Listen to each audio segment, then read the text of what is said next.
Hello, and welcome to Paint the Past. I'm your host, Amaris. Today, I'm painting tiles. Specifically, these Portuguese ones, known as azulejos and found on the former Codesoso train station in the Braga district of northern Portugal, not far from Porto. My reference photo is from Flickr user FFMira, and I'll provide a link to it below the video. These iconic, often blue and white glazed ceramic tiles cover countless buildings in Lisbon and Porto. If you've ever been to Portugal or even seen photos, you'll know exactly what I mean. Whole building facades, train station walls, church interiors, park benches, all covered in these painted ceramic squares. I want to talk about where they came from because it's an interesting story with many influences you wouldn't expect at first glance. What looks like a very Portuguese thing turns out to have roots in the Islamic world, got jump-started by an Italian technique arriving via Spain, went through a crisis triggered by one of Europe's worst natural disasters, and ended up being protected by a dedicated police force in the 21st century. There's a lot going on behind these tiles. I should say up front, despite the fact that many azulejos are blue, and the Portuguese word for blue is azul, the name doesn't actually come from that. It comes from the Arabic azulej, meaning polished stone. The association with blue is very understandable, but it's a coincidence. The tiles were named long before blue became their dominant color. Let's head back to the beginning. In 711 CE, Muslim forces from North Africa crossed the Strait of Gibraltar and took control of most of the Iberian Peninsula, which is the land on which modern-day Spain and Portugal are located. They called it Al-Andalus, and they ruled parts of it for nearly 8 centuries. That's a long time, long enough to leave deep marks on the architecture, the language, the food, and yes, on the tiles. The early Islamic tiles that arrived with the Moors were geometric, not because the craftsmen lacked imagination, but because Islamic law at the time generally discouraged the depiction of human figures in religious contexts. So instead of decorating with images of people and stories, you got mathematics, intricate interlocking stars, arabesques, repeating patterns that could tile a surface infinitely without ever quite resolving into something recognizable. If you've seen the Alhambra Palace in Granada, you've seen these tiles at their most extraordinary. The early technique was called alicatado, meaning cut. Tiles were glazed in a single color, then cut into geometric shapes with nippers and assembled into mosaics by hand. It's painstaking, skilled work. Later came a technique called cuerda seca, meaning dry cord, where a wax or grease line was drawn between areas of glaze to stop the colors bleeding into one another during firing. Each technique was a solution to the same problem. How do you get multiple colors onto the same tile without them running together? One practical detail worth mentioning. Those early tiles weren't just decorative. Glazed ceramic is an excellent insulator. It reflects heat, it's resistant to damp, and crucially, in a country with Portugal's climate, it helps regulate the temperature inside a building. The Moors were putting these tiles on walls partly because they were beautiful, but also because they worked. So the tiles were established in the Islamic world and flourishing in southern Spain. How did they get to Portugal and become a specifically Portuguese thing? The answer is one very impressed king. In 1503, Manuel I of Portugal visited Seville and the Alhambra Palace in Granada. Manuel was already one of the richest monarchs in Europe. Portuguese ships had reached India, Brazil, and the spice routes, and the money was flowing back to Lisbon in extraordinary quantities. He had the wealth to decorate his palaces however he liked, and when he saw those Islamic geometric tiles, he wanted them. He imported them from Seville and had them installed at his palace in Sintra, just outside Lisbon. You can see them there today, in what's called the Arab Room, a slightly ironic name given that a Christian king had them made for a Christian palace, but the Islamic geometric style is unmistakable. This is considered the starting point of the Portuguese azulejo tradition. For several decades, Portugal kept importing tiles from Spain. But things were about to change, thanks to an Italian. Around 1498, an Italian potter named Francisco Niculoso had settled in Seville and introduced a technique called majolica, the same technique used in Italian decorated pottery. Instead of cutting tiles and assembling them like a mosaic, majolica allowed you to apply a white tin oxide glaze to a tile and then paint directly onto it, the way you would paint on paper. The glaze would fix the painted design during firing, and you could depict anything: faces, hands, horses, biblical scenes, portraits. For the Portuguese, who after the end of Moorish rule were no longer bound by the restrictions on depicting human figures, this was a liberation. The tile was suddenly a canvas. Italian and Flemish artists began moving to Lisbon to take advantage of it. And then in comes another influence. By the mid-1600s, the dominant influence on Portuguese tiles wasn't Italian or even Spanish. It was Dutch. The Portuguese had started importing blue and white tiles from Delft in the Netherlands, a region famous for its production of blue and white ceramic products. These Dutch tiles were themselves modeled on Chinese porcelain, specifically the blue and white Ming Dynasty ceramics that Portuguese traders had been bringing back from Asia since the early 1500s. So the color scheme that we now think of as quintessentially Portuguese has its origins in Chinese porcelain, arriving via Dutch imitation and filtered through Portuguese taste. 5 centuries of global trade routes contributed to the style. Workshops in Amsterdam, including those of Jan van Oort and Willem van der Kloot, produced large tiled panels depicting historical scenes specifically for wealthy Portuguese clients. You can see one of their panels in the Madre de Deus convent in Lisbon, installed in 1698. But in 1687, King Pedro II did something decisive. He banned all imports of azulejos. The aim was to protect and develop Portugal's own tile industry, and in this case, it worked. Portuguese workshops stepped up. Portuguese artists trained in the new figurative style, and over the following decades, the country developed what scholars call the Ciclo de Mestres, the cycle of the masters, roughly 1690 to 1750, when a generation of extraordinarily skilled tile painters created the large-scale narrative panels that defined the golden age of the azulejos. Whole church interiors covered from floor to ceiling, palace walls transformed into continuous panoramas, stairwells painted with full-length, life-size figures. This is the period when azulejos stopped being floor and wall decoration and became unmistakably monumental art. Around 1720, a tile maker known only by the monogram PMP, whose real identity has been lost to history, although some scholars link him to a clergyman named Padre Manuel Pereira, invented something kind of peculiar called the Figura de Convite, translated, the invitation figure.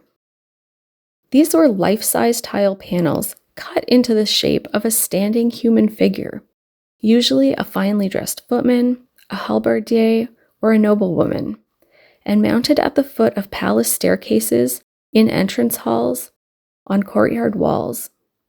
They would make direct eye contact with anyone walking past. The idea was that they invited guests further into the palace. The innovation was that for the first time in the history of tile making, the tiles were cut to the outline of the figure rather than arranged in the traditional rectangular format. It was technically novel and visually striking. Imagine arriving at a grand palace, turning the corner of a staircase, and coming face to face with a life-size ceramic footman staring back at you. Some of these even had words painted on them. One surviving example says, in Portuguese, "Come in, your lordship." Around 1730, yellow detail work started appearing on the figures, specifically to mimic the gold thread embroidery on fashionable clothing, which in turn reflected the enormous quantities of gold coming into Portugal from its colony in Brazil. The tiles were, without anyone having planned it, recording the economic conditions of the time. Then, at around 9:40 in the morning, on the 1st of November, 1755, All Saints' Day, when most of the population was in church, one of the most powerful earthquakes in European recorded history struck Lisbon. Estimated at around magnitude 8.5 to 9, it was followed within minutes by a tsunami from the Tagus estuary, and then by fires that burned for 5 days. Somewhere between 30,000 and 60,000 people died, and most of the lower city was destroyed. The earthquake had an enormous and somewhat paradoxical effect on azulejos. Before the earthquake, tiles had been primarily an interior feature. The grand narrative panels were inside churches and palaces, not on outside walls. After it, everything changed. The Marquis de Pombal, who oversaw the reconstruction of Lisbon with remarkable efficiency, needed to rebuild fast and cheaply. Azulejos were both cheaper than stone or marble and more durable. They were weather-resistant, fire-resistant, and could be produced quickly with repeating patterns, so they moved outdoors. The distinctive tile building facades you see all over Lisbon today, that look was born from a fiery disaster, and the resulting use of tiles on exterior walls provided modest fireproofing. Ceramic baked at high temperatures doesn't burn. Covering a building's exterior in tiles slowed the spread of fire. After 1755, some Lisbon residents put image tiles of saints above their doorways, both as devotional acts and as a form of insurance. The National Tile Museum in Lisbon holds one of the most moving objects related to this moment in history. It's a tile panel almost 23 meters long, about 75 feet, painted around 1700 and attributed to the Spanish tile master Gabriel del Barco. It depicts the Lisbon skyline in extraordinary detail, showing 14 kilometers of the city from the river Tagus. Palaces, churches, the royal palace, the shipyards, ordinary streets. It was painted 55 years before the earthquake. It is one of the few detailed visual records of a city that was about to cease to exist. You can stand in front of it today and spot the buildings that survived and the ones that didn't. The 19th century brought industrialization, which brought mass production, which brought azulejos to a much wider audience. Before, tiles had been the preserve of the church and the aristocracy. Now the newly wealthy middle class wanted them too, and factory production meant that they could have them. There was a very specific cultural phenomenon driving this in Portugal. Throughout the 19th century, large numbers of Portuguese emigrants had gone to Brazil to make their fortunes, Brazil having been a Portuguese colony since 1500. When they came back, newly rich, they wanted their houses to reflect their wealth. Tiling the entire facade of your house became a status symbol. The emigrants returning from Brazil were sometimes called brasileiros, and their tiled houses became a distinctive feature of towns in northern Portugal in particular. Meanwhile, azulejos had been traveling with Portugal's empire for centuries. They're found in Brazil, Goa, Macau, Mozambique, Angola, the Azores, and Madeira. In some of these places, particularly Brazil and Goa, they developed their own local characteristics while remaining recognizably part of the same tradition. São Luís in northeastern Brazil, a city whose historic center is covered in azulejo facades, was designated a UNESCO World Heritage Site in 1997, partly for this reason.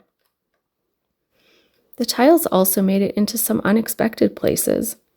There are examples of Portuguese-influenced azulejo work in California.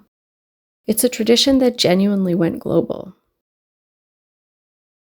In the 20th century, azulejos went through a period of being somewhat looked down upon, associated with the old, the traditional, the unsophisticated. And then they had a revival, largely thanks to the Lisbon Metro. Starting in the 1950s, an artist named Maria Kiel was commissioned to design tiles for 19 stations of the Lisbon Metro. Her designs were modernist and abstract, bold geometric patterns, very different from the narrative panels of the Baroque period, but unmistakably in the same tradition of covering large public surfaces with ceramic art. It was a decisive statement that azulejos weren't just a historical relic. They were a living art form. The Lisbon Metro has been expanding its tile commissions ever since, and today its stations are effectively a public gallery of 20th and 21st century azulejo work. But perhaps the most vivid sign of how seriously Portugal takes its tiles today is this. There is a dedicated police unit for azulejo theft.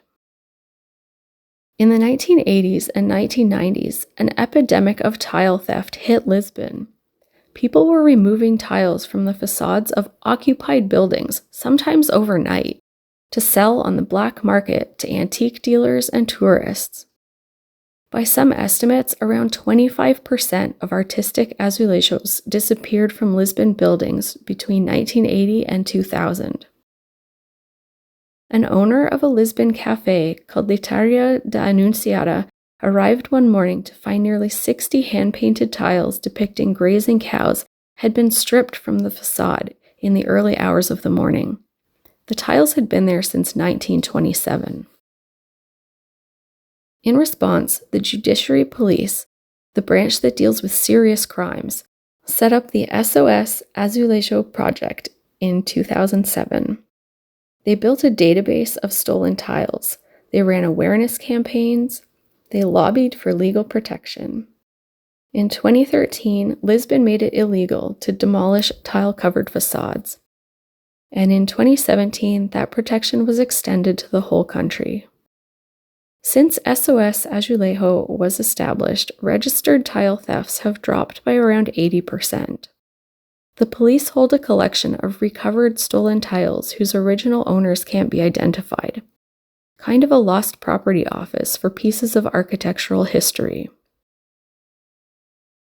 Stealing an azulejo from a building in Portugal today can carry an 8-year prison sentence. What I find so compelling about azulejos is that they're genuinely a record, not just a decoration. The change from geometric Islamic patterns to figurative Christian scenes marks the end of Moorish rule. The arrival of blue and white marks Portuguese trade ships coming back from Asia. The appearance of yellow gold detail on the invitation figures marks Brazilian gold flowing into Lisbon. The shift to tiled facades marks the earthquake and rebuilding of the city. Each stylistic change is a chapter in a historical story that the tiles themselves are telling. The National Tile Museum director once said she cringes every time she has to translate azulejo into English, because the word tile loses everything: the history, the artistry, and the cultural weight of the word. I think that's fair. These aren't tiles in the way your bathroom has tiles. They're kind of like outdoor literature. Portugal wrote its history in glazed ceramic, on the sides of its buildings, where anyone walking past could read it. Thank you for joining me on this little detour through the tiled-lined rooms and streets that tell the story of the azulejo. If you've enjoyed this video, I'd be so pleased if you'd join me for future episodes. See you next time!